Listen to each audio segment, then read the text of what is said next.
না।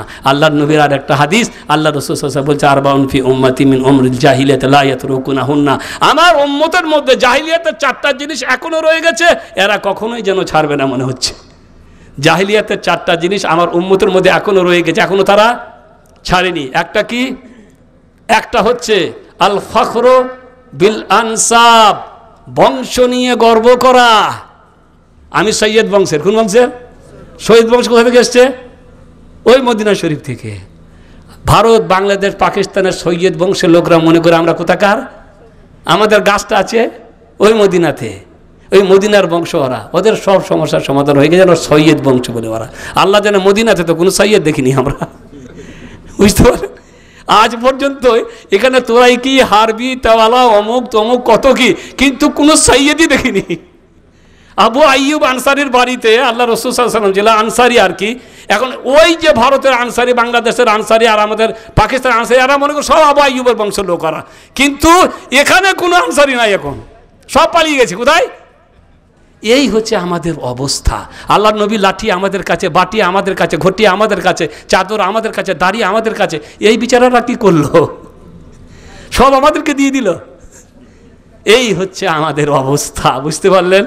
এই হচ্ছে তো। এক হচ্ছে বংশ নিয়ে গর্ব, জাহিলিয়াতে ছিল বংশে বংশ। ওর প্রথা এখন সৌদি আরবে অনেক পাওয়া যায়, এরা বংশ ছাড়া বিয়ে দেয় না, এখানে আছে শুনি আমরা।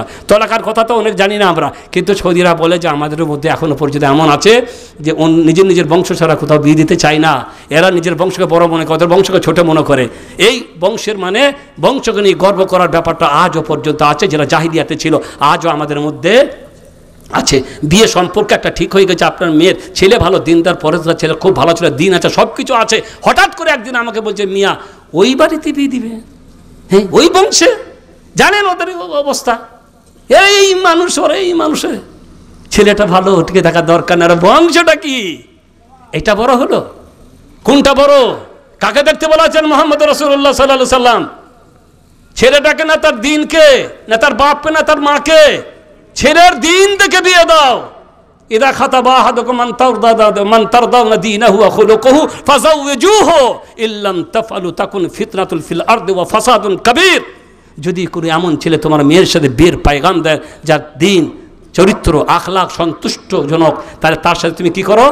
তোমার মেয়ের বিয়ে। ওর বাবা কি করে, ওর বাবার কত আছে, ওর বাবা কোন বংশের, এসব কিচ্ছু দেখার দরকার। ছেলে ভালো, দিনদার, পরেশগার, ওর সাথে তোমার মেয়ের বিয়ে দিয়ে দাও। যদি এরকম তোমরা না করো তাহলে পৃথিবীতে অনেক বড় বড় ফিতনা, বিপর্যয় সৃষ্টি হবে। আর বর্তমান যে কত বিপর্যয় তা আমরা দেখতে পাচ্ছি।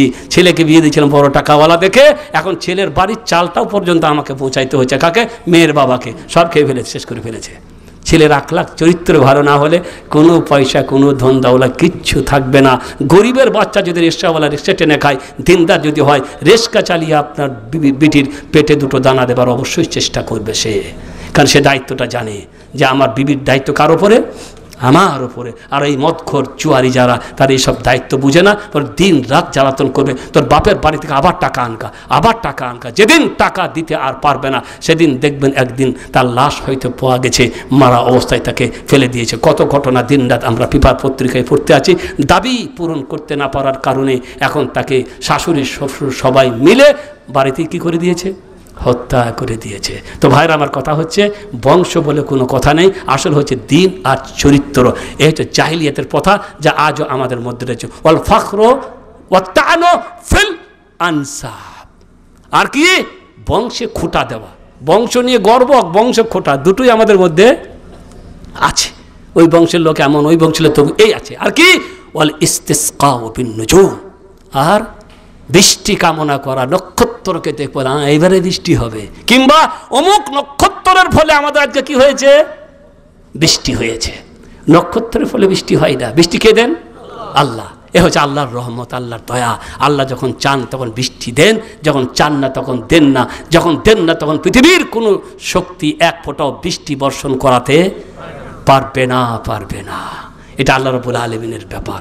তো মোট কথা হচ্ছে এরকম বললে চলবে না। যখনই বৃষ্টি হবে তখন বলতে হবে এটা আল্লাহর দয়া, আল্লাহর রহমত, আল্লাহর করুণা, এটা আল্লাহ রাব্বুল আলামিন আমাদেরকে দিয়েছে। আর 4 নম্বরে যেটা আসল উদ্দেশ্য, আর নিয়াহা রদন করে কান্নাকাটি করার প্রথা ছিল জাহিলিয়াতের যুগে। কেউ মারা গেলে রদন করে চরম কান্নাকাটি করত। সেই রদন করে কান্নাকাটির প্রথা আজও আমাদের মাঝে আছে।